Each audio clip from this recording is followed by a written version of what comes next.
Assalamualaikum warahmatullahi wabarakatuh. Perkenalkan, nama saya Fitri Amalia dengan NIM 12150121 mahasiswa Teknik Informatika semester 4 dari kelas B.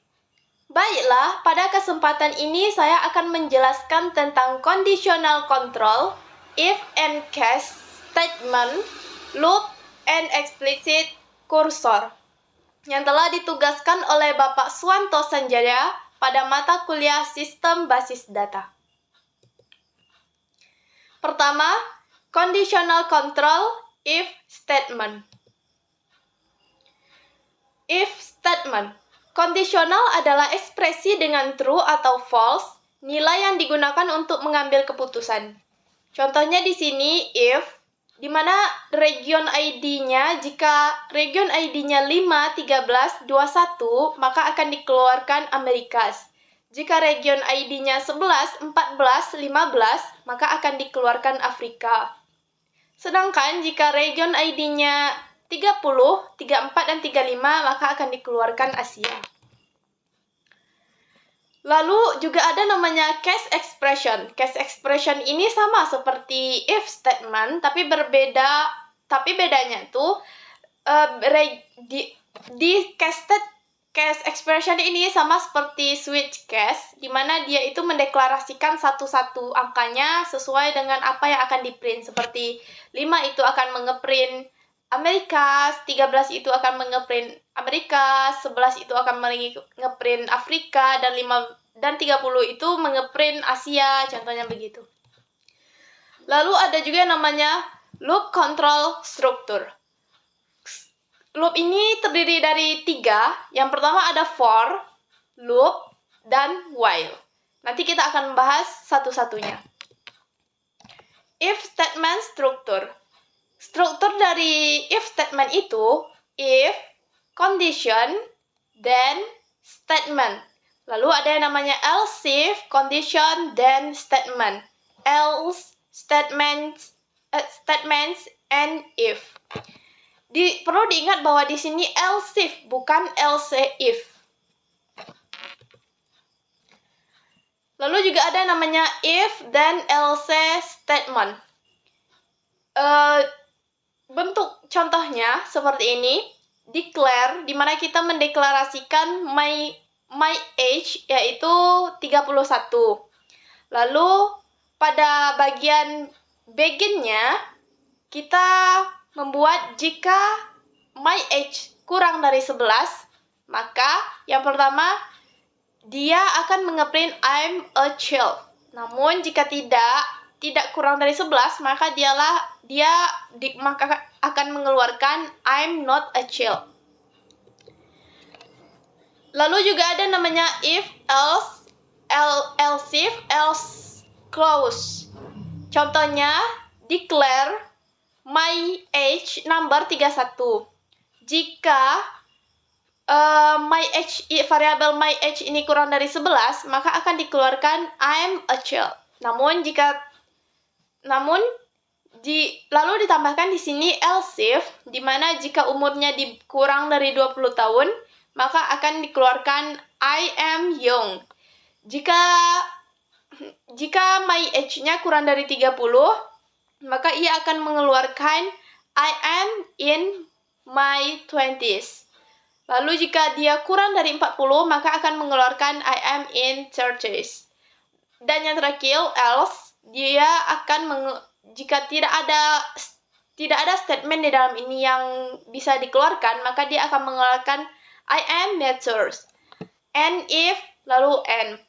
Jika dia umurnya 31 di sini, berarti maka ia berada pada kurang dari 40 tahun ini, maka yang dikeluarkan adalah I am in my 20s. Lalu juga ada namanya null values in if statement. Null value ini adalah kondisi dalam pernyataan if di mana ia mengembalikan null, yang mana tidak benar atau itu berarti salah. Dalam kasus seperti itu, kontrol beralih ke pernyataan else karena nur saja itu tidak benar. selanjutnya kita akan mencoba membuat statementnya di dalam Virtual Studio Code.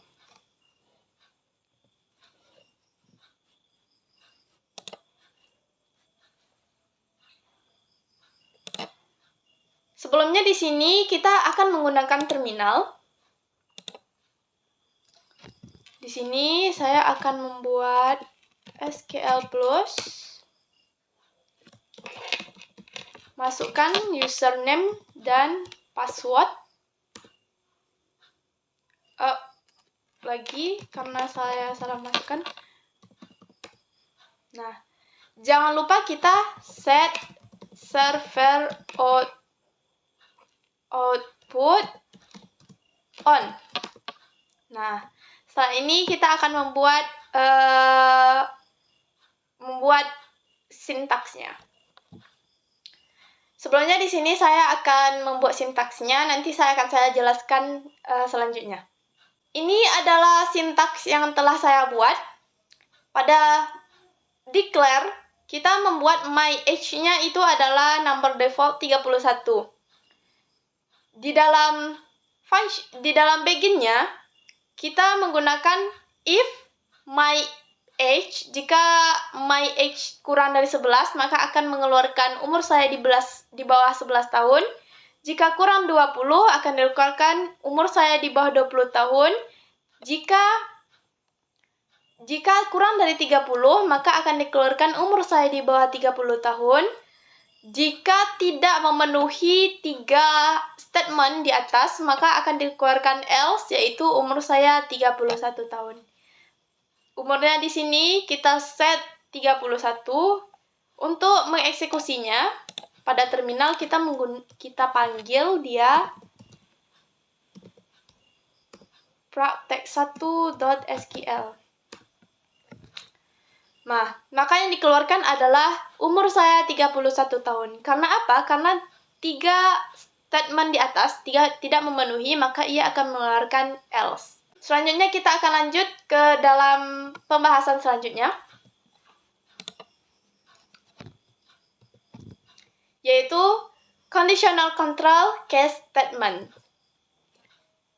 Kita menggunakan case statement. Jika kita lihat yang pertama ini, sewaktu kita menggunakan if, kita menggunakan else if dan else. Sedangkan pada gambar yang kedua, ini kita menggunakan case, di mana bentuknya itu sebenarnya sama saja, tetapi case ini dia tidak mendeklarasikan satu-satu variabelnya, tetapi dia langsung membuat case, nama variabel, lalu when, masukkan kondisinya dan apa yang akan di print selanjutnya. Ini adalah contoh case statement, di mana pada bagian begin-nya kita langsung menggunakan sintak case, dan di sini kita menggunakan variabel 6, di mana inputan yang masukkan ada 15. Setelah itu kita memasukkan kondisi apa saja yang kita masukkan, dan dia juga tetap menggunakan else if. Setelah case, kita tidak boleh lupa menggunakan end case. Search case statement. Pernyataan case dapat digunakan untuk menguji ketidaksetaraan kondisi seperti kurang dari, lebih sama dengan, dan lain-lain sebagainya. Contohnya di bawah ini, case when, tapi bentuknya ini berbeda dengan case yang tadi. Kalau yang tadi, case langsung menggunakan nama variabel di samping, tetapi jika dia menggunakan shared case ini, dia memasukkan variabel dulu, variabel di dalam sintak when, lalu memasukkan kondisi apa, serta apa yang akan di print. Kita juga bisa menggunakan using case expression. Using case expression ini sama, jika sama sebenarnya dengan if statement, cuman bedanya itu seperti tadi, kalau if statement itu dia mendeklarasikan satu-satu, invar 1 sama dengan mengeluarkan low value, else if 50 mengeluarkan middle value, dan sebagainya. Sedangkan pada bagian case expression, dia itu langsung memasukkan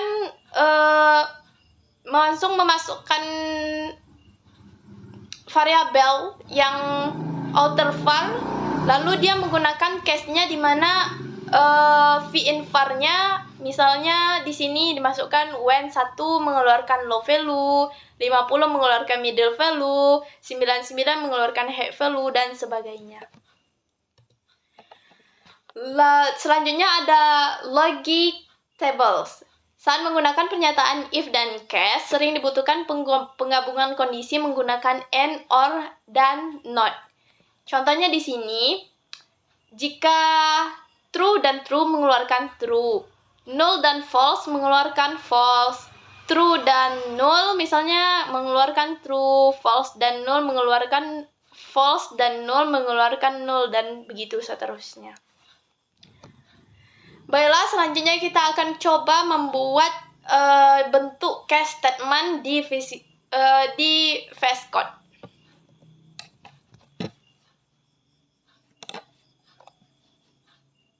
Kita tambah file.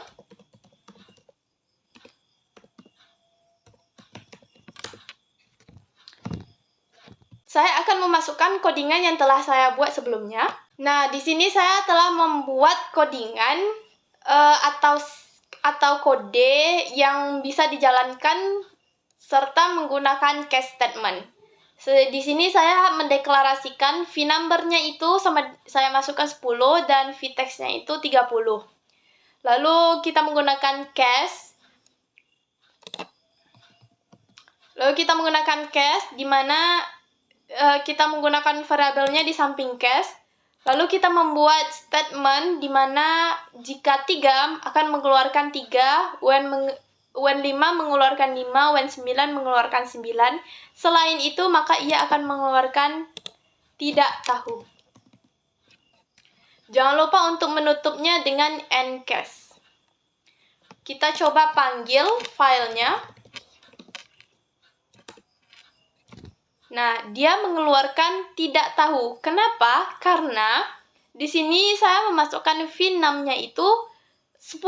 Sedangkan pada statementnya tidak ada yang 10, adanya 3, 5, 9. Maka ia mengeluarkan yang ada pada statement else, tidak tahu. Baiklah, selanjutnya kita akan melanjutkan pada pembahasan berikutnya.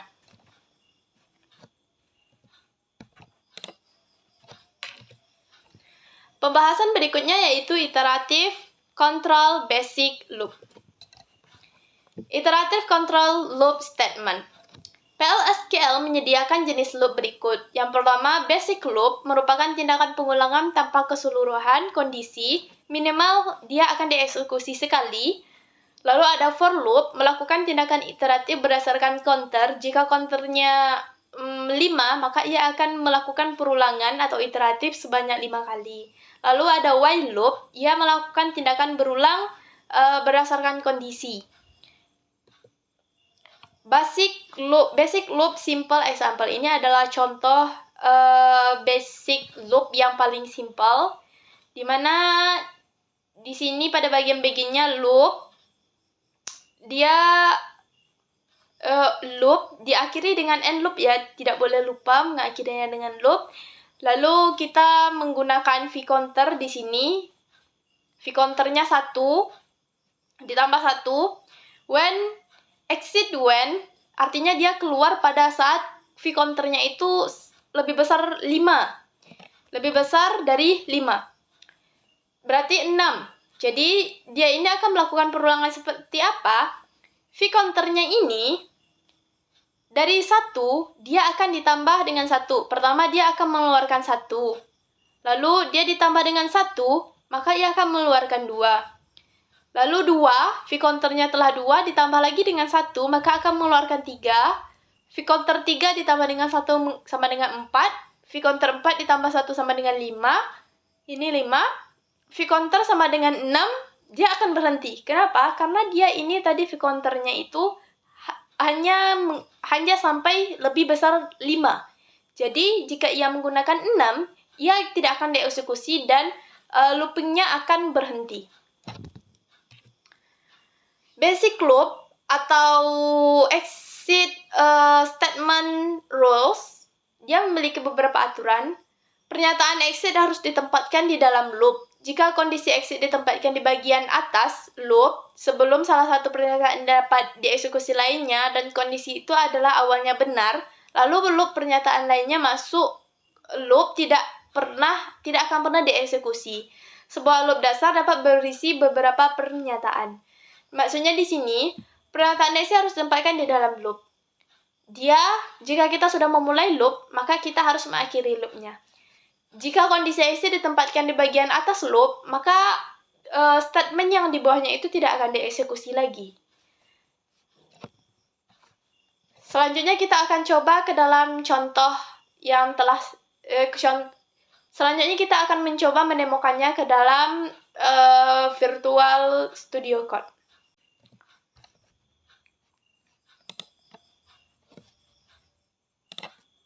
Kita tambah filenya.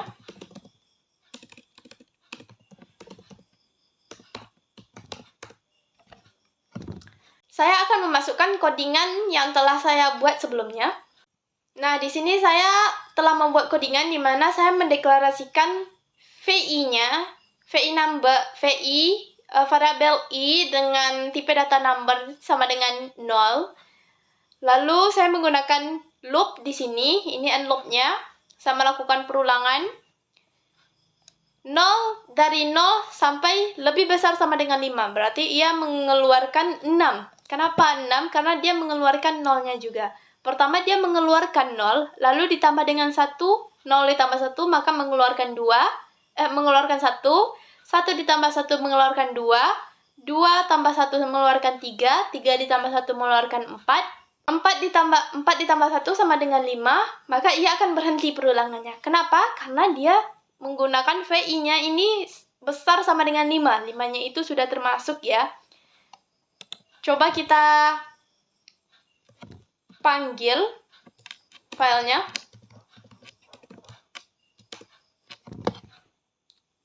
Oh, 5-nya ternyata tidak dieksekusi karena lebih besar sama dengan 5. 5 itu sudah termasuk ke dalam exit dari looping itu kapan. Makanya mengeluarkan 5 buah perulangan. Selanjutnya kita akan melanjutkan pada pembahasan berikutnya.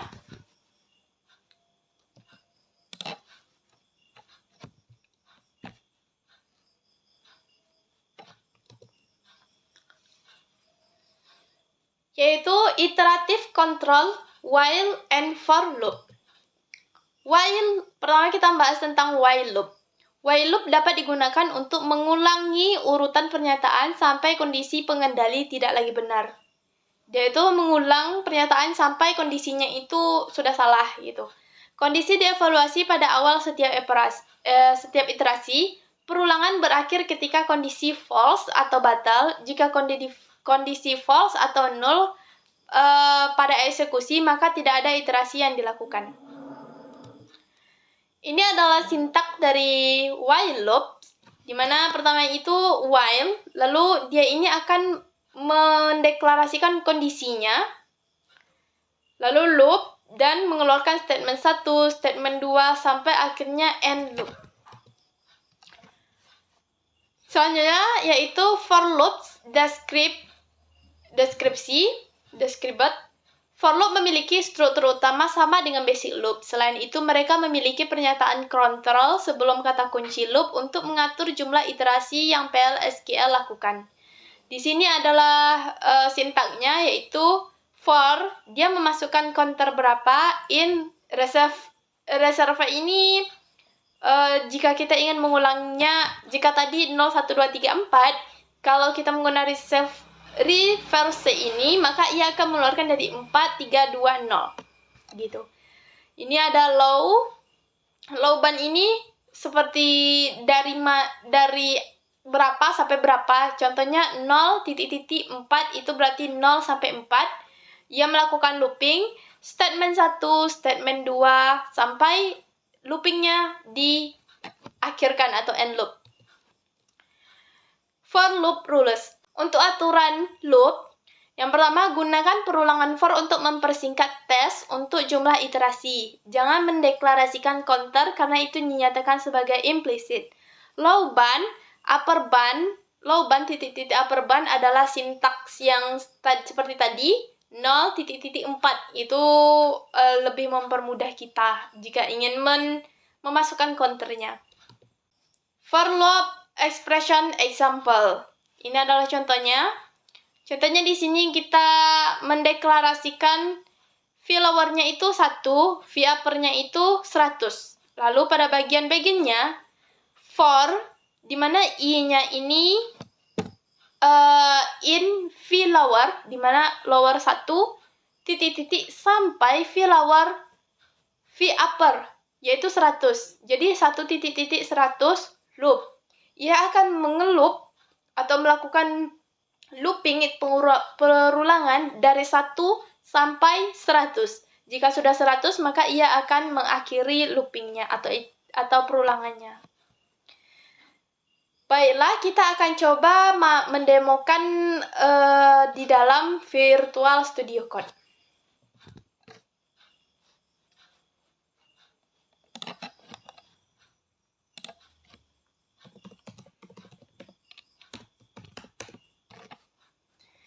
Saya akan memasukkan codingan yang telah saya buat sebelumnya. Di sini saya sudah membuat codingan. Saya mendeklarasikan VI-nya di sini adalah 0. Lalu di sini saya menggunakan while loop. While terus dalam sintaknya while, lalu saya masukkan counternya itu kurang dari 5. Berarti 0 ini kurang dari 5, dia akan melooping sampai 5. Loop. Saya akan mengeprint Assalamualaikum. Lalu, supaya dia berjalan, supaya codingannya ini jalan, saya membuat VI-nya menjadi VI ditambah 1. Berarti 0 ditambah 1, 1 ditambah 1, 2 ditambah 1, 3 ditambah 1, 4 ditambah 1, 5. Waktu 5 ditambah 1, ia akan berakhir karena dia hanya sampai 5. Kita coba eksekusi.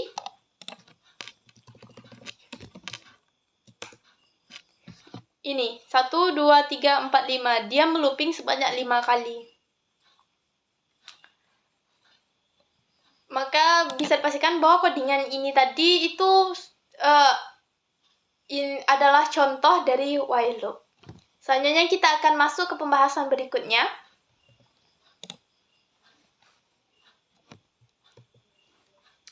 Introduction to Explicit Cursor.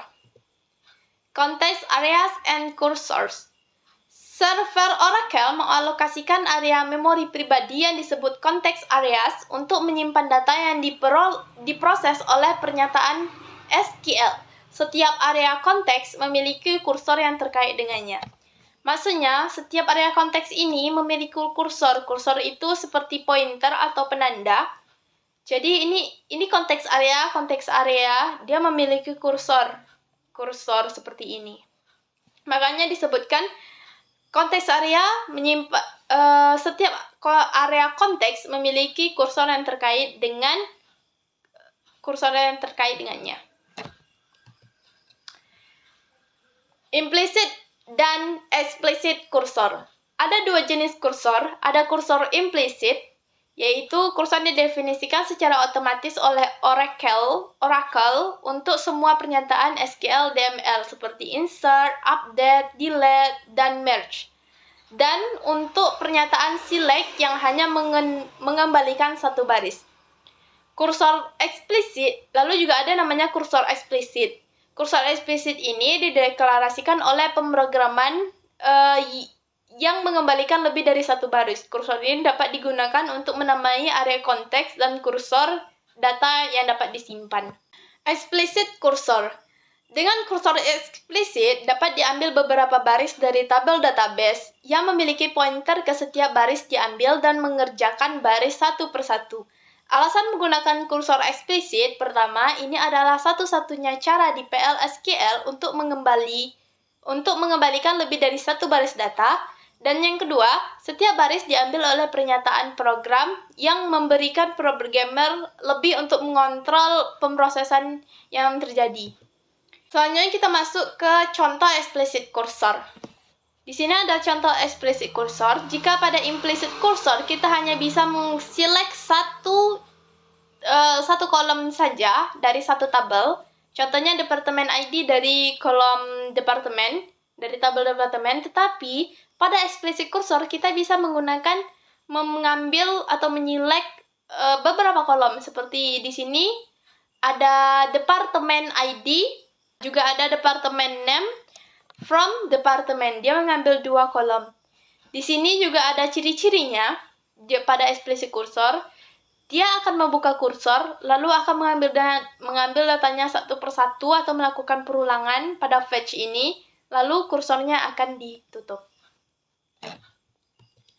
Nah, ini tadi controlling explicit cursor. Dia akan membuka kursornya, lalu mengambil datanya satu persatu dan akan menutup kursor. Selanjutnya kita akan membahas tentang using explicit cursor attributes. Cursor and record. Di sini kita menggunakan kursor dan record. Record ini fungsinya apa? Mari kita lihat data padannya ada di bawah ini. Di sini bisa kita lihat bahwa dia itu menyelect atau di sini ada dia itu menyelect data, employee ID, dan last name. Employee ID dan last name dari employee, lalu dia juga membuat kondisi where departemen ID-nya itu sama dengan 30. Bagaimana cara membuat data ini supaya dia bisa keluar hasilnya? Di sini bisa kita lihat bahwa dia itu bisa saja sebenarnya mengambil semua data employees ini, lalu dia membuatnya where tadi, departemen ID-nya 30, lalu dia melakukan perulangan 5 more scala variable required to match the table. Sebenarnya bisa. Tetapi, coba kita lihat yang ada pada gambar di bawah ini. Ini adalah bentuk contoh yang tadi, di mana ia melakukan perulangan satu persatu. Tetapi pada gambar yang sebelah kanan, dia menggunakan kursor, lalu dia menggunakan VM record. QRM to row type. Dia ini menggunakan row type, lalu dia menggunakan record. Jadi, semua data yang ada di tabel employees yang where-nya itu departemen ID 30 akan dikeluarkan. Dari cara yang di sebelah kiri dan cara sebelah kanan terlihat lebih mudah dan lebih gampang diingat itu yang ada di